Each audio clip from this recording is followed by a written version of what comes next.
China thinks that Americans are too fat and too lazy to produce things in America. Well, you know what, China? Yeah, my cholesterol might be a little bit high, but challenge accepted, I'm going to prove you wrong. So if we're going to prove these Chinese meme artists wrong, we first need to figure out what can we actually have made in America. I run a multi-million-dollar e-commerce company and we sell over 20 different products for camping and boating. Some of the products we sell include tents and inflatable air mattresses, but even I know that I'm not going to be able to find a manufacturer in America to make either of these two things. But we do sell one particular type of product, which I think even a fat and lazy Westerner might be able to make. We make a lot of metal products for boats. Specifically, we make a lot of mounting brackets. We make mounting brackets for boat fenders. We make mounting brackets for fishing rod holders. And we make mounting brackets for barbecues like the one behind me. Now my goal is to build a mounting bracket that will allow a barbecue like this to be mounted on a specific type of railing. Now it shouldn't be too hard. It's just going to be a bent piece of metal with a few screw holes and a few bolts. So even if the Chinese are right and we're too fat and lazy to make stuff here, this product still should be possible to be made in America. So let's give it a shot. But before we do this, I think it's important to give you a little bit of a history lesson between the trade war with America and China. During Donald Trump's administration 1.0, he instituted a 25% across-the-board tariff on all goods made in China. And once Joe Biden got elected, he could have simply gotten rid of those 25% tariffs that Donald Trump had instituted, but he decided to keep them in place.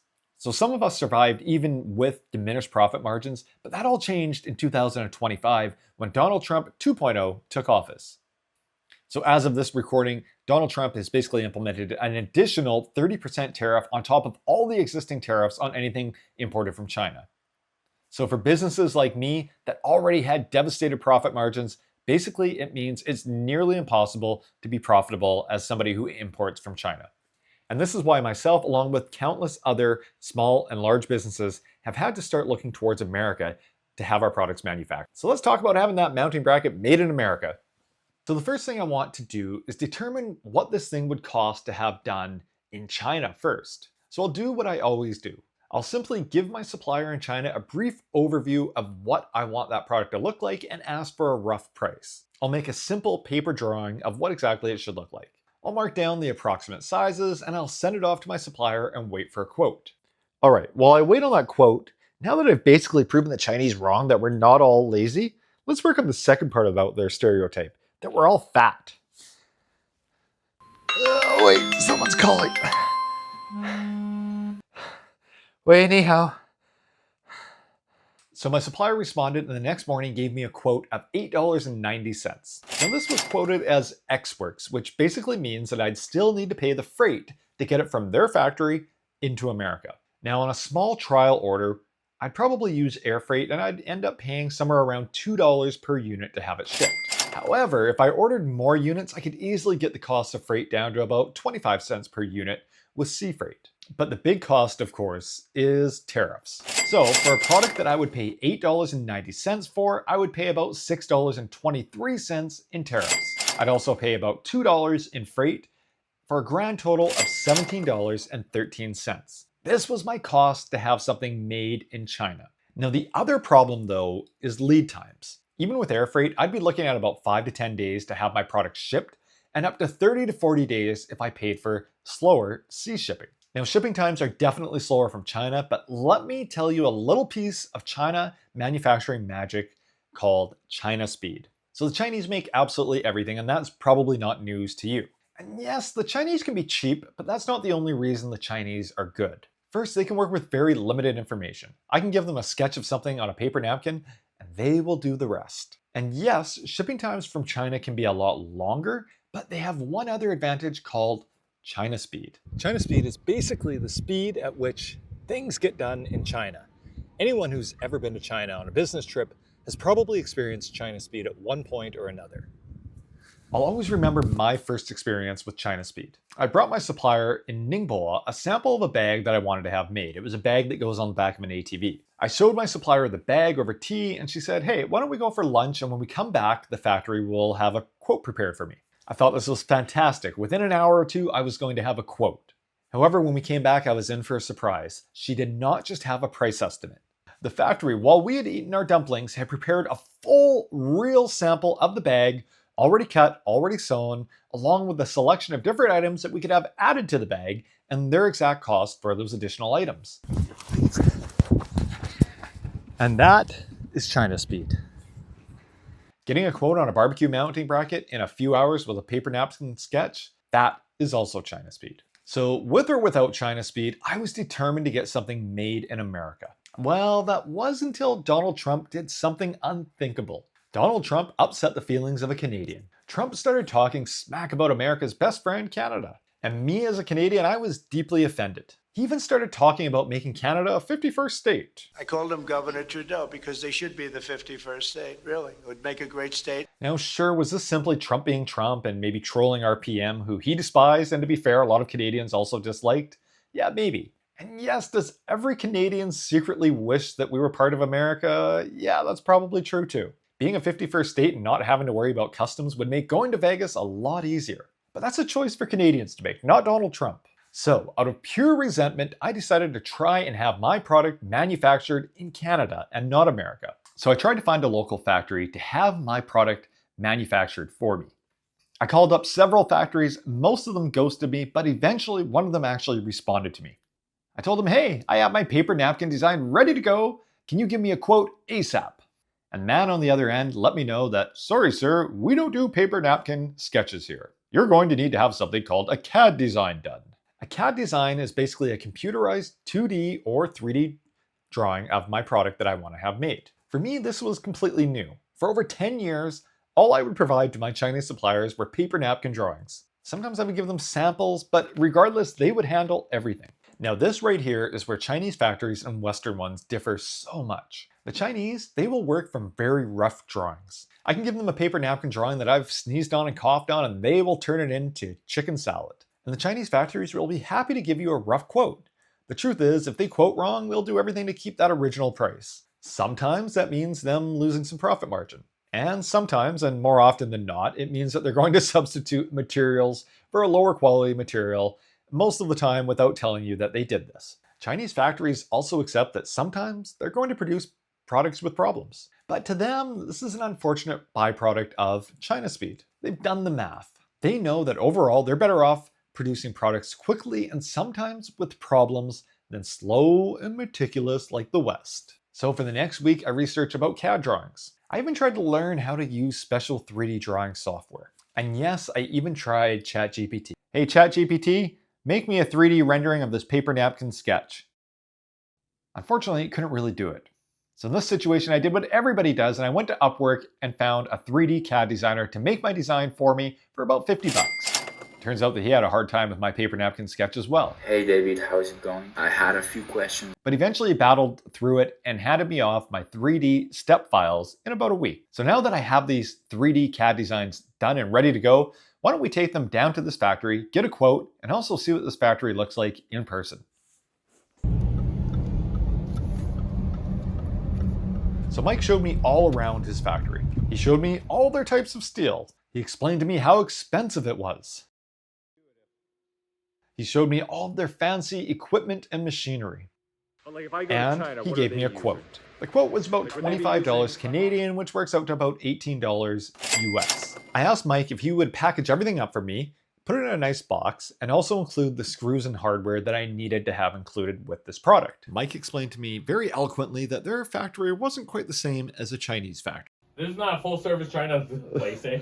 So this is the big difference between Chinese suppliers and Western suppliers. Western suppliers are a la carte. You order one thing off the menu. And if you're at an American steakhouse, you get steak only.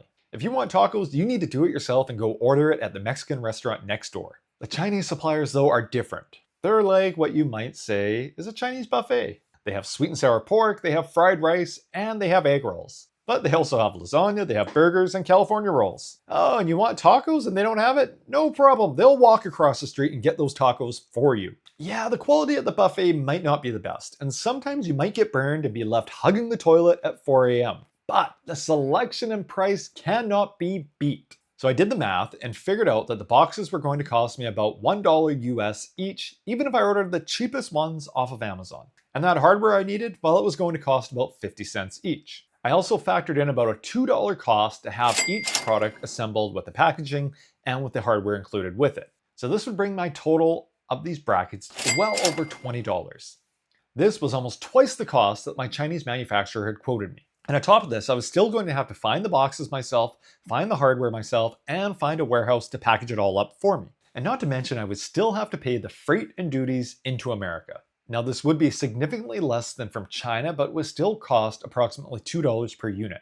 This meant that the price would be well over twice as much as getting things made in China, and the pain in the butt factor would still be huge. Mike agreed that their costs were high, but like with that overpriced American steakhouse, their service and quality were great. However, Mike mentioned that there was a place and a particular group of people in America who were famous for having the lowest prices and the best quality. I wanted to hear more about this magical place, but there was still that problem about my feelings being hurt from Trump's hurtful words a few weeks earlier. But then, something changed. So while I was getting price quotes from Canadian factories, Canada decided to elect a new prime minister. Canada, your next government will be a liberal minority government. Turns out neither Canadians nor Donald Trump really liked our old PM. And once this happened, the new guy, Mark Carney, and Donald Trump really seemed to hit it off. They were like old dorm room buddies. Trump said that he even really liked Mark Carney. And Donald Trump softened his tone on Canada and kind of admitted that, you know what, if Canada wanted to become part of America, that was up to Canadians. So Canadians are sensitive creatures, and our feelings are easily hurt. But